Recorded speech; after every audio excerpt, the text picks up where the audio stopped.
Hello, everybody. Hello, it's George from Ireland. So here is Eastern Approaches by the late lamented Sir FitzRoy McLean. Published this in 1949. And just wanted to sort of give a brief ad hoc review of this one. So this is a part of autobiography, and it's about his time in Moscow, the late 1930s, later on fighting in the Western Desert, the Second World War, then a British liaison officer to the partisans in Yugoslavia. I know Yugoslavia doesn't exist anymore. So he lived a life full of daring do. But he was like a moral version of Simon Mann.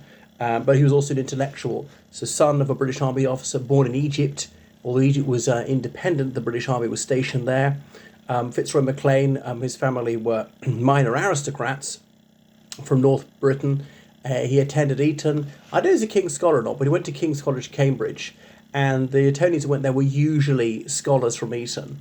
I mean, until the late 19th century, only King's Scholars from Eton could attend King's College, Cambridge, both founded by Henry VI, a year apart, with almost the same coat of arms. So McLean, he passed into the Foreign Office. Obviously, English was his mother tongue. He'd learnt Latin and ancient Greek at school, and he mastered French, German. So he was posted in Paris. He found it a convivial city, but undemanding. And then he went straight into the lion's den, opted to go to Moscow, which was cloyingly oppressive. And this is when Stalin's Yezhovshchina was at its height, the great terror of the late 1930s. And he was even there, a ringside seat at these show trials in the House of the Unions. It's not even open to the public now. The trial of Bukharin, and Bukharin valiantly defended himself, but nevertheless was found guilty. The others had just been tortured into giving rehearsed answers. The prosecutors found it easy, especially the odious Andrei Vyshinsky, when he knew what answer was going to come. So Vyshinsky was the master of rather colourful and vile vituperation, not actual jurisprudence. So, and then he was travelling all around the Soviet Union, giving the NKVD, that's the secret police, the slip and so forth. Then his daring attacks with the SAS, Special Air Service, that's the British elite military unit, fighting in Libya against the Italians and Germans and so on. He used the N-word at one point to describe a Somali soldier in the Italian army. Now, you've got to remember, when he was writing in 1949, that wasn't regarded as an objectionable term. So it's now terribly opprobrious. So, and then it's written without false modesty, I think without braggadocio, but he's obviously a real littérateur, and some of his multilingualism comes through into this. You've got to remember the conversations he's having are in Russian, he's writing about them in English, in Italian, and his Italian was so masterful he was able to impersonate an Italian army officer. One of their ruses was to go around in British Army uniform at night into Italian, German-occupied towns in Libya and pass themselves off as Italians. But if they were caught, they were, not going to be executed under the Geneva Convention because they were wearing British Army uniform. But if you saw a man wearing an army uniform at night in an Italian-controlled town, you'd assume it's Italian, wouldn't you? They couldn't see that well. Remember, very few people had electricity in 1940s Libya, so there's very little lighting, and they got away with it. So it's got pace, it's got very vivid character sketches, it's got lively dialogue, it's got a lot of physical action, a little emotional. I mean, I'm surprised not more emotional about people being killed, about these hairbreadth escapes and so on. Terrible physical hardship, driving around in the broiling heat of Libya with minimal water and things like that.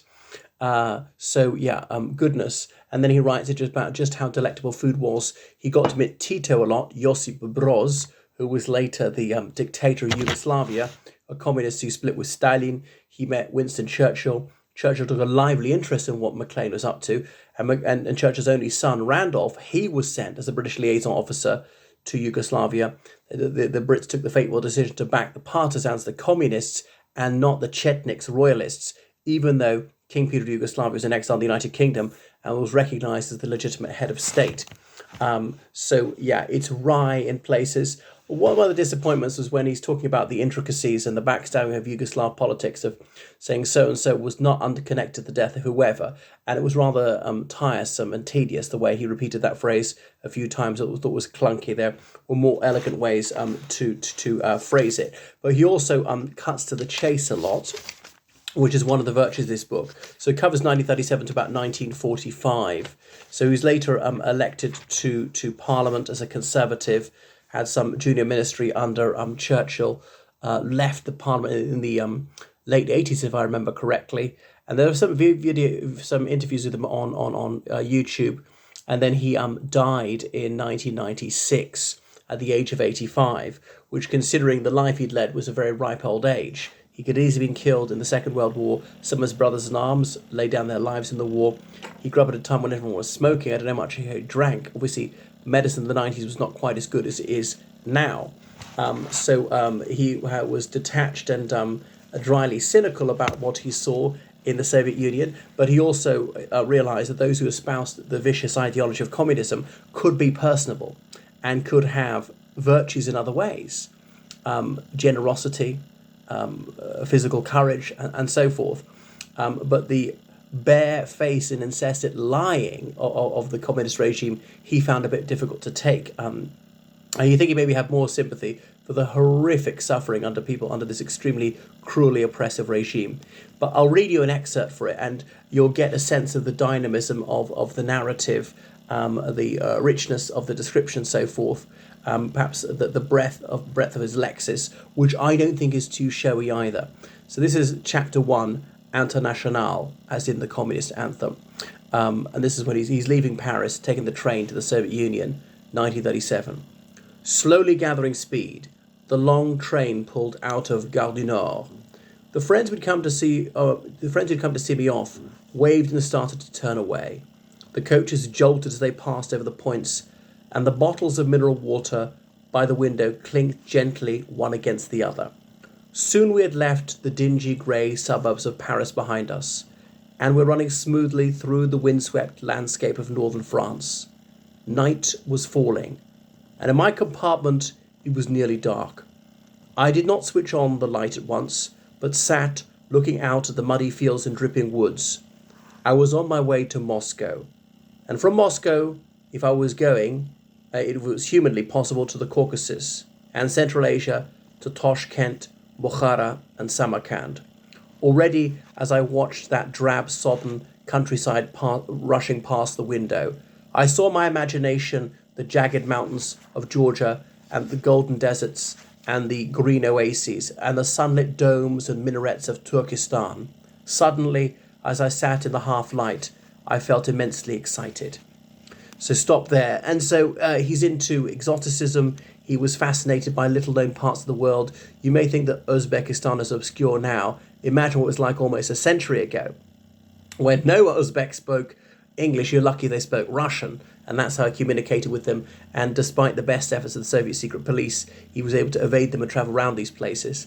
And notably, the murder in Samarkand by Craig Murray, which I read recently, former British ambassador to Uzbekistan, he also quotes Flecker, James Elroy Flecker, who died just before the First World War, about the age of 35, a minor playwright and poet, and quotes the very same line from Flecker. And this is the quotation to begin part 1, the golden road of this memoir. This is what Flecker wrote: "For the lust of knowing what should not be known, we make the golden journey to Samarkand." Samarkand, as in a city in Uzbekistan. And then he joined the SAS, and notably one of the, I know who dares wins is the SAS's motto, but supposedly painted up in Hereford, their headquarters, is another quotation from Flecker, which actually loyalists, Gable and Murals in Belfast have: "We are the pilgrim's master, we shall go always a little further."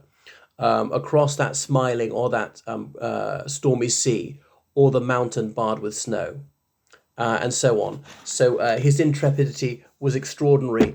His inquisitiveness, his multilingualism. He mastered Serbo-Croat in short order. Of course, being a Slavonic language, wasn't too difficult from Ruski, and was able to even orate. There was in Yugoslavia, a country which broke apart in the 90s, but Serbia, Croatia, Northern Macedonia, Kosovo, Slovenia, Bosnia-Herzegovina. Have I forgotten any? Right, thanks for watching, and I warmly recommend that book, because Eastern Approach as well. He was to the east, as in Libya, Egypt, the Soviet Union, and Yugoslavia. Toodaloo.